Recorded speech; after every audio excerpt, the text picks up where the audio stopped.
বলেন, তুমি যার কাছে ফরিয়াদ করছিলে সেই আমাকে পাঠিয়েছেন।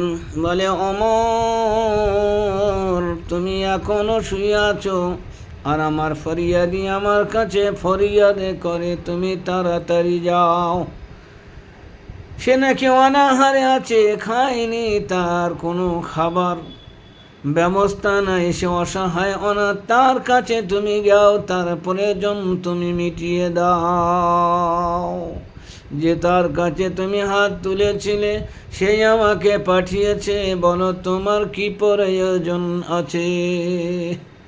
হযরতে ওমর রাদিয়াল্লাহু তাআলার কথা শুনে সেই গায়ক কাঁদতে লাগলো, বল আল্লাহ, এত নাফরমানি করার পরও হাত তুলতে না তুললে তুমি সারা দাও মালিক।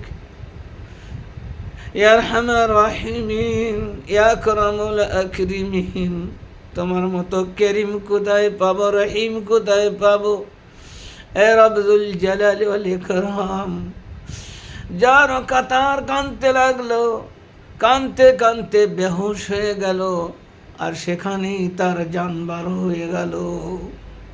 হযরত ওমর রাদিয়াল্লাহু তাআলা আনহু তার ব্যবস্থাপনা করেন এবং নিজে সেই লোকটির জানাজার নামাজ পড়ান। অনেক বোন আছে, অনেক ভাই আছে যাদের গলার আওয়াজ ভালো, যাদের সুন্দর দেখতে, যাদের শক্তি আছে, সামর্থ্য আছে, সব কিছু আছে, সব শয়তানের রাস্তায় ব্যবহার হয়। ভালো কণ্ঠস্বর থাকলে গান গাইতে মন যায়, বাজনা শুনতে মন যায়, বাজনা বাজাতে মন যায়। পয়সা থাকলে পরে উল্টো রাস্তায় খরচা করতে মন যায়।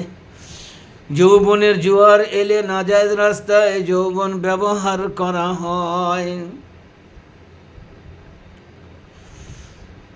রসুল করিম সাল্লাল্লাহু আলাইহি সাল্লাম কি আল্লাহ বললেন, আলাইনাল বালাগ ওয়া আলাইনাল হিসাব, আলাইকাল বালাগ ওয়া আলাইনাল হিসাব। ও রসুল, আপনি নেককার কথা, পরিষ্কারের কথা পৌঁছে দেবেন, দিন পৌঁছে দেবেন, পৌঁছানোর দায়িত্ব আপনার, আর কিয়ামতের দিনে হিসাব নেওয়ার দায়িত্ব রইল আমার। আলাইকাল বালাগ ওয়া আলাইনাল হিসাব। কাল কঠিন ময়দানে হিসাব দিতে হবে। সুতরাং আল্লাহ মাফ করার জন্য তৈরি আছেন। আপনার আমার প্রয়োজন যে সেই মালিককে রাজি করে দুনিয়ার বুক থেকে যাওয়া। কবর কত কঠিন জায়গা, সেখানে যেতে হবে। পুলসিরাত কত কঠিন জায়গা, সেখানে যেতে হবে। আজ যদি নামাজ না পড়ি চলে যাবে, আজ যদি দিন না বুঝি চলে যাবে। যারা বেধর্মী তাদের চলে যাচ্ছে, আর ইমানদারদের চলবে না। কিন্তু সে দিন কেটে কাটবে না, সে সময় কেটে কাটবে না, আমার পাশে কেউ থাকবে না, নেক আমল ছাড়া কেউ রইবে না। সুতরাং যে কাজই করি না কেন আল্লাহকে যেন না ভুলে যায়। আল্লাহর জমিনে আল্লাহ না ফরমানি করতে করতে অনেক সময় করে ফেলেছে। কমসে কম তোবা করতে আরম্ভ করি, দূরে সরে আসি, আল্লাহর কাছে ফরিয়াদ করি, আল্লাহ যা করে ফেলেছি, অন্যায় করেছি, জীবনে আর অন্যায় করব না। নামাজ ছেড়েছি, ভুল করেছি, কোরআন পড়িনি, ভুল করেছি। আল্লাহ, তোমার না ফরমানের শেষ নাই, কিন্তু তোমার মাফ করারও শেষ নাই। আর বলেছেন, কুল্লু বানি আদম খাত্তাউন ওয়া খায়রুল খাত্তাউনা তাওয়াবুন।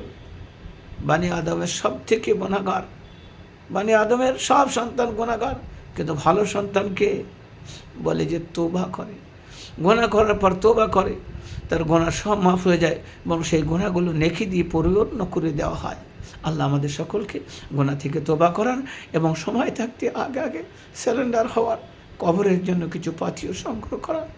কিয়ামতের কঠিন ময়দানে এদিন বিশ্বনবী ছাড়া কেউ শাফাত, হযরত কাউসার প্লানেওয়ালা, সুপারিশ করনেওয়ালা কেউ থাকবে না।